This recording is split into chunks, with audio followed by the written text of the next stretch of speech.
Praise the lord. యేసు క్రీస్తు వారి పరిశుద్ధమైన నామంలో మీ అందరికి వందనాలు, శుభాలు తెలియపరుస్తూ ఉన్నానండి. యోహాను సువార్త 4వ అధ్యాయం 14వ వచనం. నేనిచ్చు నీళ్లు తాగువాడు వాడెప్పుడును దప్పిగొనడు అని దేవుని వాక్యం సెలవిస్తుందండి.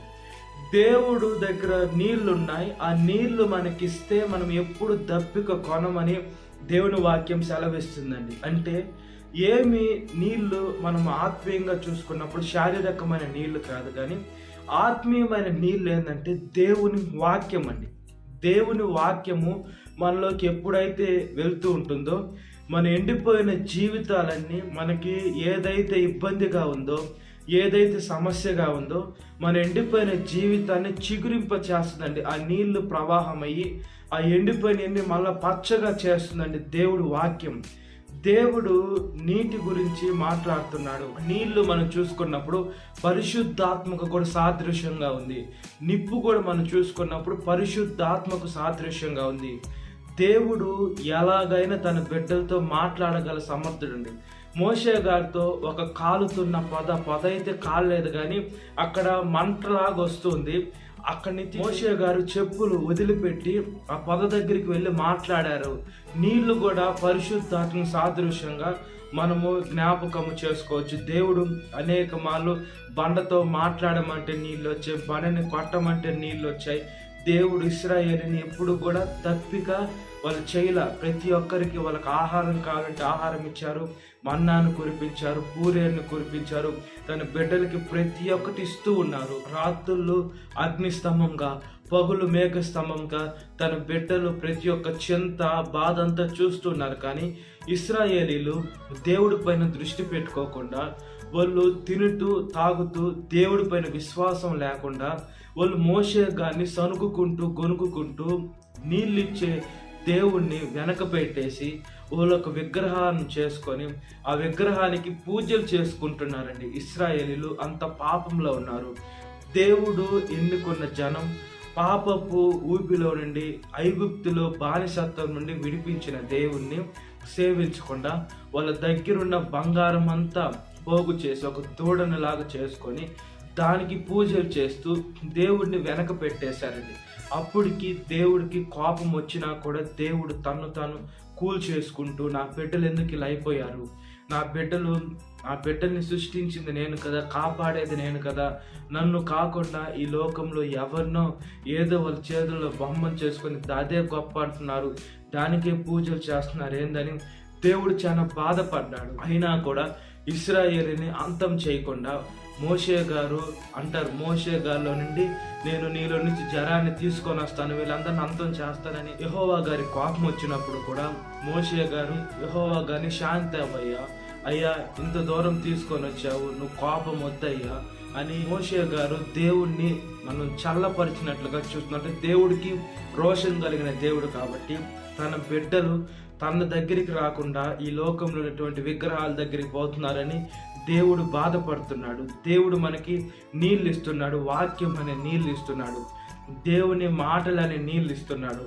అది మనం తాగకుండా ఈ లోకంలో పాపంలోకి వెళ్ళిపోతున్నాం. ఈ లోకంలో దాహాలు తీర్చుకుంటున్నారు. ఈ లోకంలో పాపం అనే దాహం, ఈ లోకంలో వ్యభిచారం అనే దాహం, ఈ లోకంలో స్థలాలు, బలాలు, ఇల్లు సంపాదించుకోవాలి అని ఈ లోకంలో అలాంటి దాహాలు కలిగి ఉన్నారు. కానీ దేవుని వాక్యము నేను నేర్చుకోవాలి, నన్ను నేను మార్చుకోవాలి, దేవుడి కోసము దేవుని బిడ్డగా జీవిస్తున్న నేను ఆత్మను రక్షించాలి. అనేక మంది నరకంలోకి వెళ్ళిపోతున్నారు. వాళ్ళని దేవుడు ఎవరు, సత్యదేవుడు, నిత్య దేవుడు ఏంది, అసలు దేవుడు అంటే ఎవరు, ఎంతమంది దేవుళ్ళు ఉన్నారు, వాళ్ళలో ఏ దేవుడు నిజమైన దేవుడు, దేవుళ్ళు అని పిలువబడే వాళ్ళందరూ నిజమా కాదని మనకు తెలిసింది. దేవుడు మనకి ఇచ్చిన వాక్యానుసారంగా వాళ్ళకి చెప్పాలండి. చెప్పే బాధ్యత మనకుంది. విన్నా వినకపోయినా అది మనం ఏం చేయలేం. కానీ దేవుడు మనల్ని ప్రశ్న అడుగుతాడు, నువ్వు ఎందుకు చెప్పలేదు, నువ్వు చెప్పుంటే బహుశా అతను మారుతాడేమో కదా అని దేవుడు మనల్ని అడిగినప్పుడు మనం అక్కడ తల వంచుకునే బిడ్డలుగా ఉండకూడదని మనకు తెలిసిన మాటలు దేవుడు రక్షణ సువార్త చెప్పాలి. వాళ్ళు కేర్లెస్ చేస్తే అది వాళ్ళ మీదకే ఉంటుంది. దేవుడు మరణంలోకి వాళ్ళని తీసుకొని పోకముందు అడుగుతాడు, నువ్వెందుకు ఇలాగా నా బిడ్డ వచ్చి చెప్పిన నువ్వు వినలేదంటే అతనే బాధ్యుడు. మనం చెప్పకుంటే మనము బాధ్యులం అవుతాం. మనము దేవుడు నీళ్లు మనం తాగాం. మనం ఈ లోకంలో ఎవరైనా చనిపోతారు, అయితే రెండో మరణంలోకి వెళ్లకుండా దేవుడు నీళ్లు తాగి మనం జీవిస్తున్నాం దేవునితో. అనేక మందికి కూడా ఆ మార్గం చూపించాలి. ఆ మార్గం చూపించుకుంటే మనము చాలా ఇబ్బందులు పడతాం.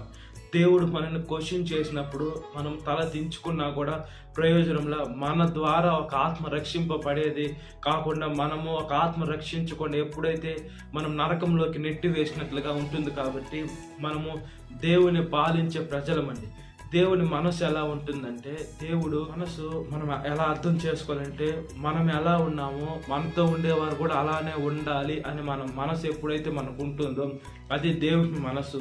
మనము బాగున్నాం, ఇతరులు నాశనం అయిపోవాలి, ఇతరులు ఎదగకూడదు, ఇతరులు ఇబ్బందులు పాలవ్వాలి అని మనం ఎప్పుడైతే మనలో ఆలోచన వస్తుందో అది సాతాను మనసు. దేవుడు బైబిల్ గ్రంథంలో చూసుకున్నప్పుడు ఒక ఆమె ఒక ఇస్సాకు బావ దగ్గరికి వచ్చినప్పుడు యేసుక్రీస్తు వారు మధ్యాహ్నము దాహం కోసం వచ్చినప్పుడు ఆమె నీళ్లు చేస్తుంది, ఆమె దగ్గర నీళ్లు తాగాడు. ఆమెమో శాపగ్రస్తురాలైన వంశం అండి ఆమె. అయినా కూడా దేవుడు ఆయన యూదుడైన ఆమె దగ్గర నీళ్లు తాగారు. నేను ఇచ్చే నీళ్లు తాగువాడు ఎప్పుడు తప్పి కొనడని అంటాడు. అంటే దేవుడి దగ్గర నీళ్లు ఉన్నప్పుడు దేవుడు తాగొచ్చు కదా. ఆమె దగ్గరికి వచ్చి ఎందుకు తాగారంటే అక్కడ మనం జాగ్రత్తగా ఆలోచించుకోవాలి. ఏంటంటే దేవుడు శారీరకమైన నీళ్ళ గురించి కాదు మాట్లాడేది, ఆత్మీయమైన నీళ్ళ గురించి. ఆ నీళ్లు తాగితే ఎప్పటికీ దప్పికొనం. అంటే దేవుని వాక్యం అనే నీళ్లు మనం తాగుతుంటే మనం ఆత్మీయంగా ఎదుగుతూ ఉంటాం. మనం ఎదిగేది కాకుండా ఇతరులకు కూడా చెప్తాం, వాళ్ళు కూడా మారు మనసులోకి వస్తారు. అప్పుడు పరలోక రాజ్యంలోకి వెళ్ళినప్పుడు మనకి ఎప్పుడు ఆకులు తప్పులు లేకుండా దేవుడు కాపాడుతాడు. కాబట్టి మనం దేవుని మార్గంలో మనం నడిచినట్లుగా ప్రార్థన. మహాపరిశుద్ధాత్మదేవ, మా ప్రియ పరలోకమందున తండ్రి, మీకు స్తోత్రం అయ్యా. మీరు ఇచ్చే నీళ్లు తాగితే మేము ఎప్పటికీ దప్పిక కొనము దేవా. అయ్యా, మీ పరలోకపు వాక్యము యేసయ్యా, మీ నీళ్లు యేసే వాక్యం అనే నీళ్లు మేము చేదుకొని తాగేదానికి సహాయం దయచేయండి నైనా. యేసే, మీ కృపలో జ్ఞాపకం చేసుకోండి అయ్యా. ఈ లోకంలోనయ్యా యవనస్తులయ్యా తాగుడికి, వ్యసనాలకి, పాన్ పరాకులకి, పబ్జీలకి, పీజిఎంలకి, ఇలాంటి గేమ్స్కి, ఇలాంటి రమ్మీ అనే గేమ్స్కి, పోర్నోగ్రఫీకి, వీటన్నిటికి ఎడిక్ట్ అయిపోయి యవనస్తులు తమ జీవితాన్ని చెడుపుకుంటున్నారయ్యా. కాపాడండి దేవా. యేసు, మీరు ఇచ్చే నీళ్ళు తాగాలి, కానీ ఈ లోకంలో అనేక దాహాలు కలిగి ఉన్నారయ్యా. ఆత్మీయ దాహము, నిజమైన దేవుని వాక్య దాహము ఎవరికి లేదు దేవా. మీ సేవ చేసే ఆలోచన ఎవరికి రావటం లేదు దేవా. ఒకవేళ చిన్నప్పుడు ఫస్ట్లో బాగా సేవ చేయాలని అనుకున్నా కూడా సాతాను మాటలు వినిపోయి దానికి లోబడిపోయి యేసు మీ సేవ చేయాలన్నా, మీ దగ్గరికి రావాలన్నా, యేసు అదేవిధంగా మీ దగ్గర మోకాలేసి ప్రార్థన చేయాలన్నా, బైబుల్ చదవాలన్నా, పాటలు పాడాలన్నా భయపడుతున్నారు. ఎందుకంటే వాళ్ళు పిరికి ఆత్మ ఉంది, దత్తపుత్ర ఆత్మ. మీ ఆత్మ అంటే ధైర్యం కలిగిన ఆత్మ. ఎప్పుడైతే భయపడుతూ ఉంటామో అది పిరికి ఆత్మ.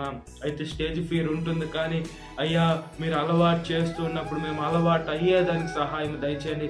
ప్రతి ఒక్క బిడ్డ యేసు మీ ముందు ధైర్యంగా తప్పు చేస్తే భయపడాలయ్యా.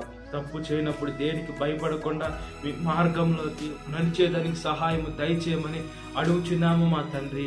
అయ్యా, ఈరోజు పెళ్లి రోజు జరుపుకునేటువంటి వాళ్ళని కాపాడండి అయ్యా. భర్త భార్యని ప్రేమించాలా, భార్య భర్తకు లోబడి ఉండాలి, వాళ్ళిద్దరు కలిసి ఉండాలయ్యా. మీ సేవలో ముందుకు కొనసాగాలి దేవా.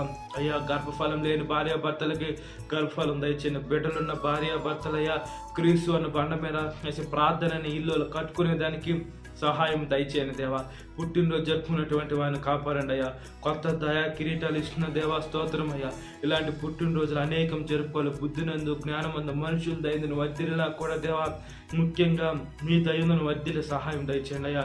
ఈరోజు తమ స్నేహితులను, బంధువులను కోల్పోయిన వేసే కుటుంబానికి జ్ఞాపకం చేసుకుండా వేసే వాళ్ళు చనిపోయారని బాధపడకుండా ఒక నిరీక్షణ ఉండాలి. ఎప్పటికైనా వాళ్ళని చూస్తాము, వాళ్ళ నిరీక్షణ ఉండాలి. వాళ్ళకుండా బాధలు, కష్టాలు, గాయం రేపేది మీరే మీరే, గాయం కట్టేది మీరే, వాళ్ళని ఆదరించమని అడుగుచున్నాను. ప్రతి ఒక్క యవనస్తురాలను కాపాడండి దేవా. యవన వయసులో కాడి మోయటను మీరు అది మోపిన వాడు యెహోవాయ. మీ కాడి మోసే మంచి మనసుని, మంచి ఆలోచనని, మంచి బుద్ధిని, మంచి వివేకాన్ని దయచేయమని అడుగుచున్నాం దేవా. యేసయ్య, సాతాను శోధన ప్రతి ఒక్క పెట్టిన విడుదల దయచేయండి. ఈ వాక్యం వింటున్న ప్రతి ఒక్క పెట్టిన పేరు రక్షణ జ్ఞాపకం చేసుకోండి. ఈ దినకాలపు దీవెనతో నింపమని నజరేయుడైన యేసుక్రీస్తు వారి పరిశుద్ధమైన నామంలో మిక్కిలి వినయంతో అడుగుచున్నాను మా పరలోకమందున్న తండ్రి, ఆమేన్. Praise the lord. God bless you. Have a great day.